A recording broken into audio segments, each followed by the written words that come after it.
I scaled my SMMA to 20K per month at 19 as an introvert with no prior sales experience, almost no client results or testimonials, and someone who just hates pushy sales tactics. Now, I've tried pretty much all of the guru sales script out there, Jeremy Miner, whoever you can think of, I've tried it all, and they just feel so pushy, so salesy. So I went out and actually created my own. In this video, I'm going to give you the exact script that I use so you can go ahead, copy it, steal it, go sign your first couple of clients and hit your first 10K month online, even if you have no prior experience in SMMA. So let's get into it. And throughout this video, if you do have any questions about sales, service delivery, fulfillment, anything like that for your SMMA to grow to 10K, 20K per month or get your first couple clients, just DM me on Instagram at noah.helped. Otherwise, it's in the description below. But first of all, the first part that I want to preface by saying with sales and with SMMA, especially if you're a younger guy, this is what a lot of people don't teach online, is how to actually present yourself. So the simplest things you can do before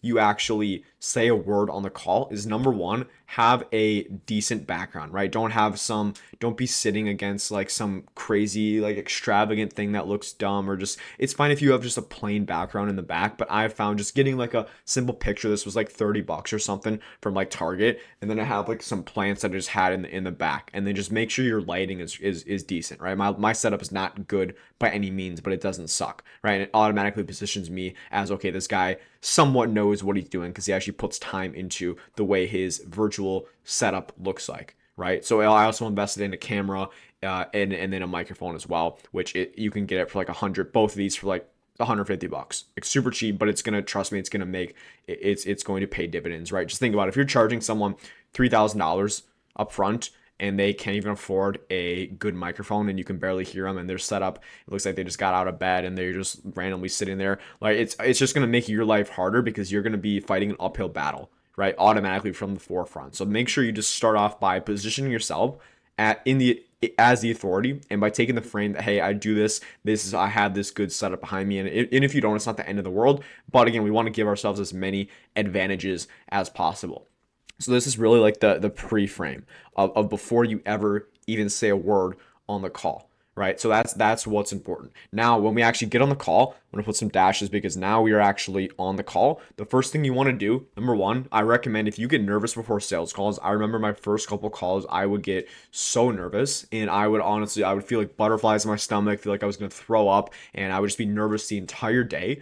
First of all, the main thing with it is it just comes down to repetition. So those nerves are never gonna go away until you get repetitions in. So just know it's never gonna fully go away. But there's a couple things you can do beforehand, which is just, number one, breathing. Do some deep breathing. It's called box breathing, where you do 4 seconds in, hold it for 4 seconds, 4 seconds out, hold it for 4 seconds. That's the first thing you can do. Spend 5 minutes just doing some deep breathing. 2, you just want to make sure you are prepared, right? So like, know what you want to talk about, and this is what I'm going to help with in this video, so you can have the exact like script and the framework, but you want to have an idea of where you want to lead the conversation, because you're going to be nervous if you don't really know like what you're trying to do with it. And then lastly, like, don't have any expectations, right? Don't have an expectation. Whoops, fully just misspelled that. Don't have any expectations that you're going to go out and close this person. That's something I've realized is you could take 20 sales calls one week, the exact same. You're doing everything right. And of course, there's always little tweaks you can make, but you could be doing every single thing right. And you're going to close 2 or 3 of them out of 20 that week. Next week, you're going to take 20 calls, you're going to do the exact same thing, and you're going to close 15 or 16 out of 20 by doing the exact same thing. So don't have expectations going into it that you're going to close this person. And if you are just focused on the outcome, focused on you making money, getting money from this person, they're going to be able to feel that, right? That's just the way it goes. Like when you feel yourself being attached to the outcome of the sale, all of a sudden your close rate starts to go down. It's because people can like subconsciously feel that. But when you stop attaching to the outcome, you start detaching from it, and you just want to help this person, point them in the right direction. All of a sudden, you start getting paid $3,000, $4,000, $2,000 today, $5,000 tomorrow, right? And you just keep it. It just kind of, it's a reverse effect. So keep that in mind. Don't have an expectation. Just go out. Your goal is to serve at the highest level. Is just be a trusted advisor on and be a resource for this person. Even today, two people that I spoke with, I think one of them actually, she was like doing really well with referrals already, and I was like, hey, okay, I mean, I guess what's the reason you're looking to do anything beyond referrals rather than just like doubling down with that if it's already working well for you? Because she was kind of indicating that the referrals she was getting, like she loved it and she didn't really have to do any lead gen. So I was just like, hey, I mean, would this even make any sense to do? And the answer was really no. She was kind of looking for something else. So we're still potentially like working something out, but like I just pointed her in the right direction. And that's kind of just like karma, right? If you just serve at the highest level, that's your whole goal. What goes around comes around. So you're gonna get sales coming in then that you wouldn't have otherwise gotten. And I truly believe in that. It's kind of woo stuff, but that's just the way it goes. That's what I've noticed. But now that we have that out of the way, we can actually get into the call. So this is all before you ever get on the call, and it is so important. That's why I went over it. So first of all, I'm gonna make the text a little bit bigger for you guys. I know some of you guys are blind. Sorry, I don't know why I said that. But basically the first part of it is just the rapport. So the second you get on the call, this is going to be their first impression of you, and it is so much more important than people think. So the worst thing you can do, the best piece of advice that I can give to you on a call is when they come on and when you both log on, it's going to be awkward for a lot of you guys at first, but you just got to act like you do it every day and just act like you're buddies with them. Hey John, how you doing? Right? Okay, cool. Where are you calling from today? And just be genuinely curious. Like when I do talk about the weather with some people, I know, oh, cringy, the weather. But when I ask it, I'm like genuinely curious. Like, oh, how's the weather over there in like Seattle? Oh, it's raining today. Yeah, it always rains over there. I'm over in Minnesota. Trust me, I'm used to the crappy weather as well. But yeah, we can just get right into it if that's cool with you. It's super, super simple. Just building a little bit of a connection right away. The goal with rapport isn't to get them to like you. It's to basically show yourself that, hey, I'm a human. Like I'm a real person. I'm not some robot sales guy like you might have been expecting. But just have something, build a simple connection right there and just be yourself. Be genuinely curious. That's the best piece of advice I can give you. Stop trying to force rapport. If it's not natural to you, then just don't do rapport, just get into it. But I always like to just kind of have a super friendly interaction right to start, literally 15, 20 seconds, get into it. Other times it's 2 or 3 minutes. Typically it's a little longer than I usually want, but I'm going to do whatever feels natural in the conversation, right? But the biggest thing is you don't want there to be any awkward pauses in the meantime, right? So after, let's say they hop on, you say something, there's an awkward pause, or they say something, there's a pause. You always just want to keep going. You don't want it to be awkward at the start. Otherwise, something's going to be in their mind. I'm like, hey, I don't really trust this person. After you drop the price at the end, they're going to say, oh, I need to think about it. And they don't really know what it is because it's kind of the vibe you're putting out. And it's not necessarily something you said. It's more of how you carried yourself. And that's so important. So after you have that rapport, again, keep it super, super simple. I'd say like not 10 seconds, maybe 20 seconds, 20 seconds to like 3 minutes max. That's what I recommend for rapport. And that's the first part. Now, the second part after you get into that is the frame. This is basically where you're going to frame the rest of the call. You're saying, hey, this is what we're going to expect. Now, a lot of people say don't do this. Some others tell you to do it. Now, the simplest way to do it, and if you're familiar with like Jeremy Miner and stuff, he says, yeah, so I'm just going to see if what we do could actually work for you. That's for sure a good frame. But if you're selling to a sophisticated market, meaning these people get sold to a lot and they're used to sales calls, then they're going to know that's what everyone says. So you just want to just set the frame of the call. So what I always do and how I do it is, hey John, was it cool if we just jump right into it?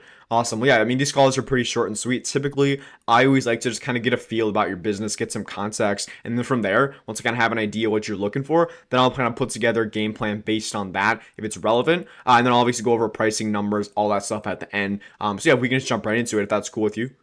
Yeah. Okay. And you can see super simple. But just, hey, I'm going to get some context on your business. So then they know, okay, he's going to be asking me questions first. You mentioned I'm going to show you what I do and I'm going to get to the price. Because even if you frame it, then they'll say, yeah, I just want to see what you do.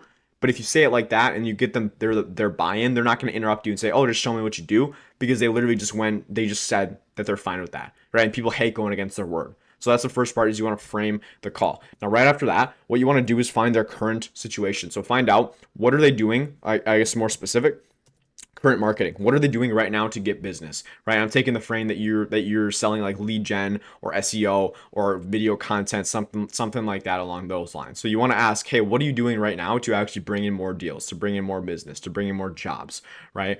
Okay, you're doing referrals. How's that going? Okay, and then just dig into what they say. Just be, again, genuinely curious. That's the best thing you can do, and come from a place of you wanting to have a clear understanding about what they're doing. A cool quote or line that I heard from somebody, I forget who it was. I believe it was Eddie Malou for his business partner, but he said he takes sales calls like he is looking to buy the business. Like you want to understand all these little things that they're doing. And the only way to do that is by having them tell you. So by asking questions, right? And one other thing I will say, you do want to do a bit of research on their market and stuff, like who they are, where they're located and stuff beforehand. That's automatically going to build up a trust because they're going to say, oh, this guy did some research, did some due diligence. So that's one other thing I'll add right here. But you're just gonna ask, hey, what are you doing right now to get business? Usually it's gonna be word of mouth, referrals. Okay, are you doing any like paid lead gen, or I guess what does that look like? And then just get them to tell you, just get a feel for what they're currently doing, because you want to understand if they're already doing what you're offering to do them, but maybe it's not working, maybe they love it. Then if they love it, it's going to be another story. We're going to have to pre-handle that and go into, hey, is this even a good fit? And try to basically detach ourselves and pull back and have them pull in, which I'll go over in a second. But we want to find out exactly what they're doing right now to get business. Now from that, we want to then find their numbers, their current numbers. So what this is, hey, okay, how many deals are you doing? How many jobs, how many clients are you getting, did you get last month? Right? I found when you ask how many clients are you getting on average per month, they're going to give you just a rough ballpark estimate. They say, oh, I usually get 4 jobs a month. Okay. Then I'll ask, okay, how many jobs did you get last month? Oh, I got 2 last month. How about the month before? Oh, I didn't get any that month. Okay, so I mean, are you doing 4 per month on average, or is it more like one or 2 a month? Yeah, it's probably more like 1 or 2. Right. So if you ask them for more exact numbers, so then they're going to give you a more realistic answer if you put a time frame on it. Right. So you could say, hey, I guess how many how many jobs did you do last month? And then get them to tell you, okay, what about the month before that? Gotcha. What are you on track to do this month? And then you're going to get a realistic number. Okay. So it sounds like it's about anywhere from 2 to 3 jobs per month. Is that fair? Yeah, it is. Okay. And then you get an idea of what they're doing. Now, what you can also ask as well, I like to get, for me, I'm in real estate, so I ask, hey, what's the average home price in your area? So I can find out how much money they're taking home per deal. If you're working with contractors, hey, so what's the average like job size you do? Okay, how much of that are you taking home? So you get an idea of what they're making per month, and then you can basically pitch them something based on their income, because that's going to pre-handle a lot of the price objections. Because if you find out this person's making $3,000 a month, it's not going to work to pitch them a $4,000 service, because that's literally, they're going to be in debt to work with that. They're going to have to sell their house, right? So unless you're some G at sales, you're not going to get them to sell their house for your program, right? But that helps out when you find out what they're making. If they're making 10 grand a month, then hey, go charge them 3 grand a month, because it's obviously in their budget. If they give you a price objection, hey, I mean, yeah, man, I mean, I get it, that's cool and all. And I'll go through objections a little later as well. But I mean, you just told me you're making about 10 grand a month. I guess where's this 10 grand going? Right? Are you just buying cars and stuff, or what's up there? Right? So just get a feel on what they're making, right? Next part of it is I want to find out what they tried in the past. So what have they tried in the past? This is basically where we're going to find out everything they've done before and exactly why it didn't work. So we're going to ask, okay, so I guess what other, methods have you done? Any other sort of lead generation before? Have you worked with another video editing agency before? Have you tried social media videos before? I don't really know the content agency space, the lingo for that, but it'd be something similar. Hey, what have you tried in the past to actually get more business, right? Is what it would be. Oh yeah, so you did that. How did that go? How did that work out? You didn't like that? What didn't you like about it? Get them to tell you exactly what they didn't like and what they liked about every single thing they've done before. Because what we're doing is basically finding out what their bad experiences have been. So then when we pitch them, we can basically position our offer, our service, as something that is the complete opposite to what they did before. So if they say, oh yeah, we did Facebook ads and I hated those ads because the leads weren't qualified. If you're running Facebook ads, now you know, okay, this dude hates Facebook ads. You say, oh, why were the leads unqualified? Oh, they were just like sending them to me. They were just sending them to me. They had no clue who I was. Oh, gotcha. Okay, was anyone like pre-vetting them? Was there anyone pre-vetting them? No, I mean, they were just clicked an ad, put their information in, then sending them to me. Got it. Then you know when you're pitching them, say, yeah, so we actually don't just send them to you straight away from a lead form. We actually build custom landing pages that pre-qualify the leads for you using what's called conditional logic, where if they're not serious about getting a remodel within the next 90 days, we just disqualify them and never send them to you in the first place. Because I know you mentioned before the XYZ. And then you basically tie back to what they did before, exactly why it didn't work, but more importantly, how what you have is different. So that's the big part here. You want to find out what they did before, why it didn't work, what they didn't like about it, and also what they did like about it. You say, oh, was there anything you liked about that platform, about homes.com?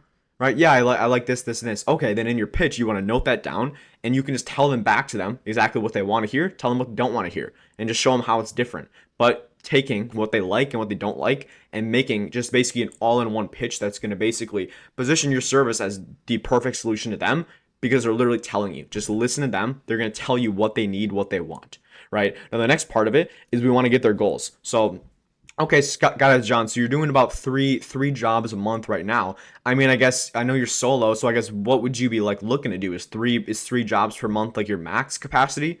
No, no, it's not my max capacity. I mean, I could take on like 15 jobs a month. Oh, 15. I mean, would you be burnt out? I mean, would you want to be doing 15 a month? Yeah, maybe not 15. I would love to be doing 12 jobs a month. Okay, 12 jobs a month. Got it. And then what you can do as well, a cool hack, after you find out what their goal is, they say, "Oh, it's 12 jobs." But let's say their goal is 10 and they're currently at 2. Okay, so I mean, you're basically looking to 5x the business. Yeah. Okay, and then pause for a second. You're looking to basically 5x their entire business. And that's going to think about the gap that creates. Okay, so you're looking to 5x the business. I mean, have you ever done 10 deals a month before, 10 jobs a month before?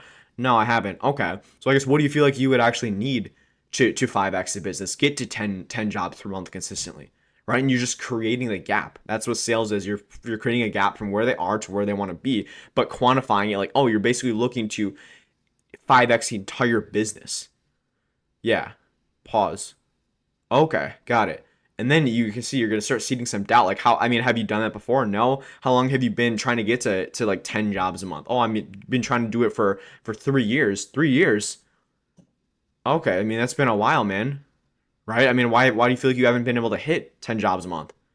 Oh, because of this, this, and this. Got it. So what do you feel like you need to hit that? And they're gonna tell you. It's so simple. They just and not simple.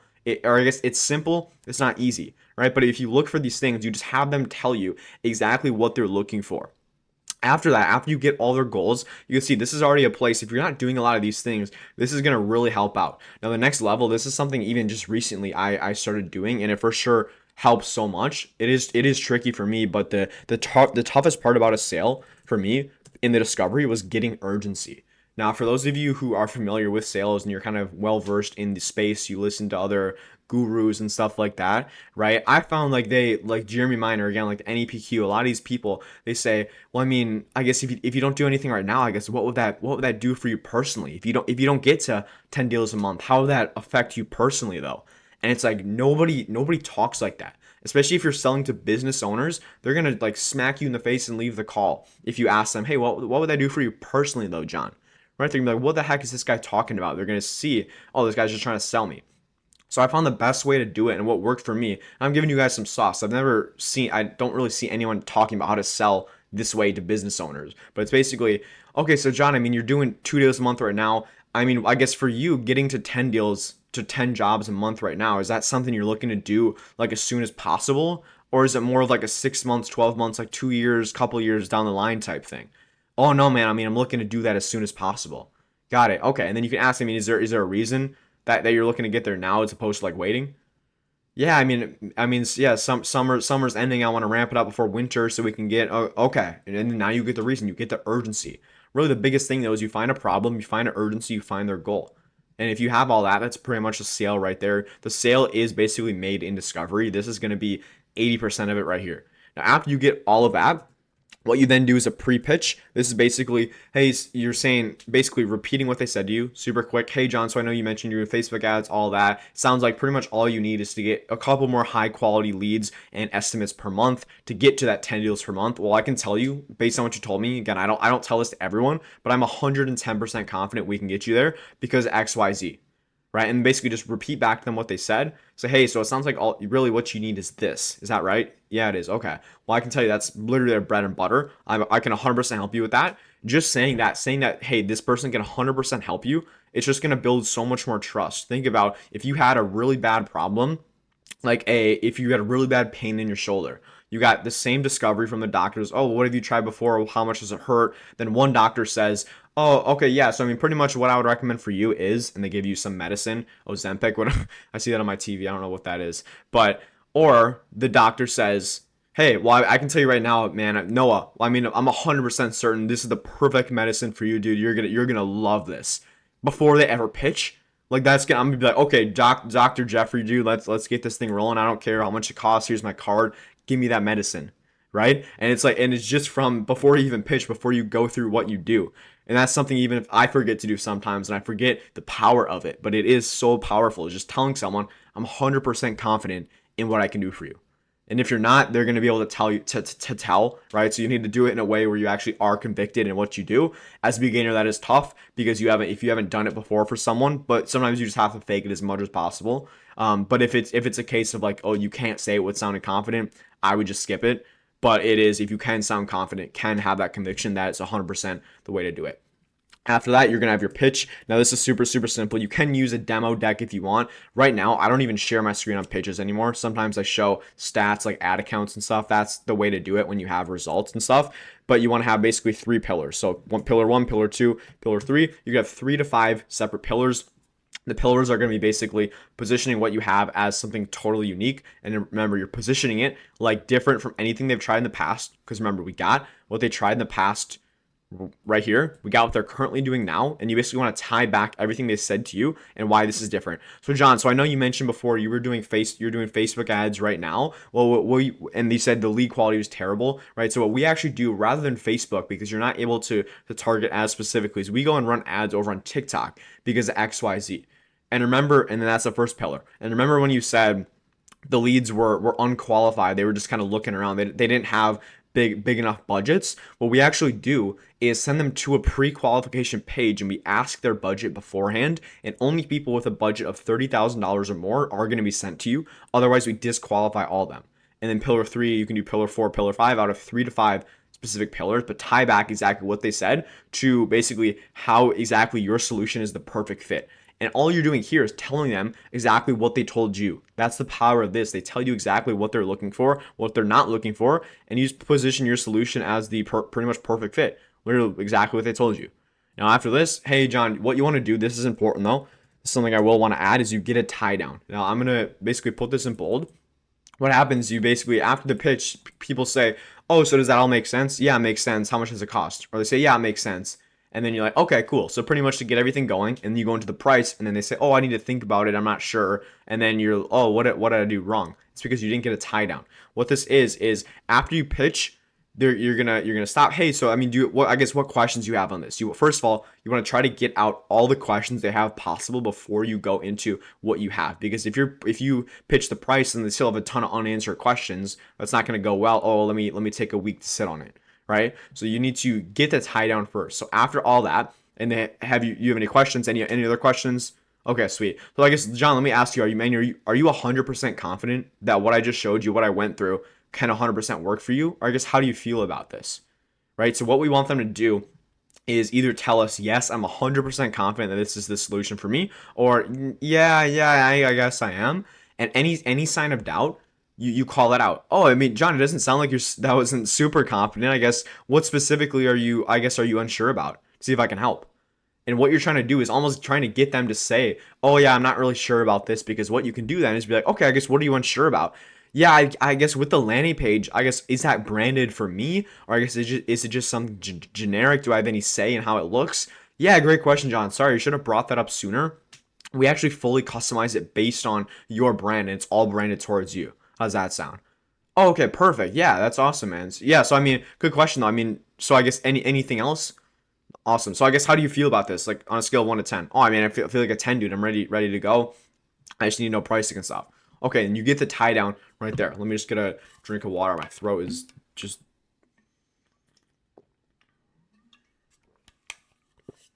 Okay. But that's so important. You get the tie down. Tell them, make them tell you I'm 100% confident that this is for me. And if they're not 100% confident, then either one, you messed up the discovery, the pitch, or two, you're basically getting all the questions out of the way, and then they're 100% confident. Then you go into price, right?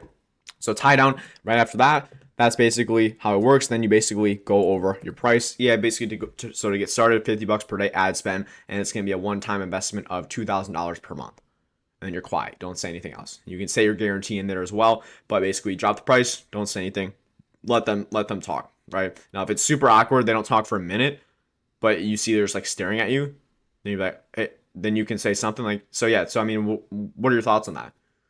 You say something like that, right? You don't want to have like a 2-minute awkward pause, stare down. But if they're like thinking about it, then there's no need to say anything, right? So kind of get a feel for the vibe, feel for the room. Now there's one or two things that's going to happen here after you drop the price. Number one, okay, so what are next steps? And actually, what I would do is before we drop the price, I would go over next steps. So hey, next steps basically get the payment process, book the onboarding call, be able to launch everything in 7 to 10 days, right? Something like that. Now they know. Now you pre-handle that as well. So you go through the price. One or two things happens. Hey, so yeah, I mean, how do we get started? What's yeah? So I mean, I'm good to go. Let's get started. They say what's next? But realistically, you should pre-handle that beforehand. So they either say yeah, it's good to go. Otherwise, two, okay, yeah, well let me just go and think about it, or they give you an objection, right? So after the price, good to go. Otherwise, objections, which is probably what you see. You're like, oh, I need to be some objection handling wizard. I'll tell you right now, if you do a good job in the discovery, you won't even really get objections. A lot of them will be, or you won't get smoke screens, especially where they'll just have logistical objections. Now, there's a couple different types of objections that I want to break down. There's really only a couple main ones. Number one, think about it is not an objection, because what are they thinking about? There's not a logistic reason they need to think about it. The only objections are partner. Oh, I need to speak with my partner. Price. Oh, I don't have enough money for it.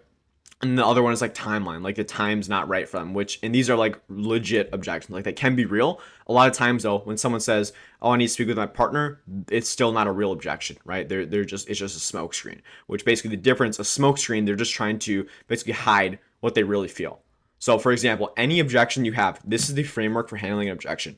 First thing they want to do is you want to reaffirm them. So they say, oh, John, I just need to go think about it. Yeah, it's not a problem. You say, hey, yeah, it's not a problem. That's all you do. Say, hey, yeah, it's not a problem at all. Oh, it's a lot of money. Yeah, it's not a problem. See, just that's the first thing you do. Second, what you want to do is you want to get a tie down. So you basically want to, like we did right here, you want to say, okay, yeah, it's just a lot of money. Okay, it's not a problem, John. Let me just ask you, the process itself, just so I kind of have an idea, is that something, again, like you're 100% confident in, or is there any parts you're not sure about with it? Do you feel like it 100% can work for you?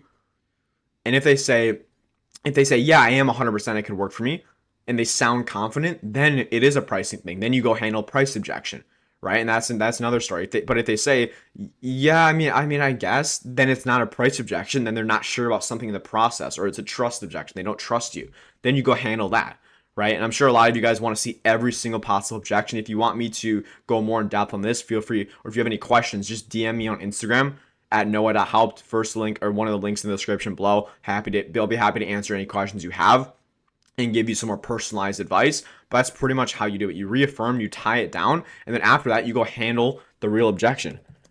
Handle the real objection, right? Or I forgot, one of the real objections was, I don't know if I said it, money though, right? So if you get a think about objection, I'm gonna give you this one because that's what a lot of people get, and I know I got them a ton at the beginning. They say, oh, I just need to go think about it. Okay, it's not a problem. Can I just ask you, like, on the process itself, are you 100% confident that it can work for you and get you to 10 deals per month? Yeah, I mean, I guess I am. Okay, I mean, I could be wrong, but it sounded to me like you're not super confident. I guess what's coming up for you? I mean, it's just, have you done this for anyone else? Oh yeah, I mean, I can go and pull up some ad accounts right now. Sorry, I should have brought those up before. Here's John, here's what he spent, here's what he got in return. Then you can go break it down. So I guess now, how do you feel about all that? Oh, okay, yeah, it's awesome. Sweet. So I mean, I guess what are you thinking right now? Where do you want to go from here? Let's do it, man. Yeah, and then it's not always that simple, especially if you don't have any case studies. It would be a bit of a different objection handler there. But just think about this. Reaffirm every time. Oh, it's not a problem. Tie it down. Okay, so I mean the process itself. Are you confident? Find the real objection and then just go and handle that. It's not a think about it. They don't need to think about it, right? They're either broke, they don't have the money, otherwise they have the money and they're a little scared of it, which again, that's a whole nother training on the fear objection. So that's all for this video. To recap, basically discovery, this is the most important part. You want to build rapport, take the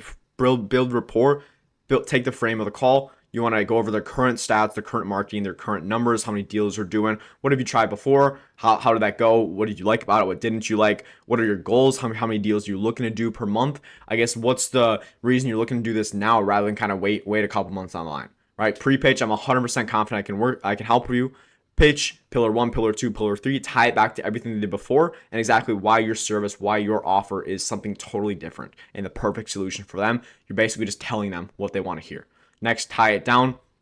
Okay, so I mean, are you 100% confident this can work for you? Then next steps. Okay, so the next steps, book the onboarding call, payment, process the payment, XYZ, pricing, and then objection handling. And it's that simple, right? That's literally everything right there. If you want this exact doc as well, if you DM me on Instagram, I can shoot this over to you as well just for free. It's nothing crazy. If you want this, I'll be happy to send it over. But sales is so important, so make sure you watch this video as many times as you need. Ask me any questions if you have.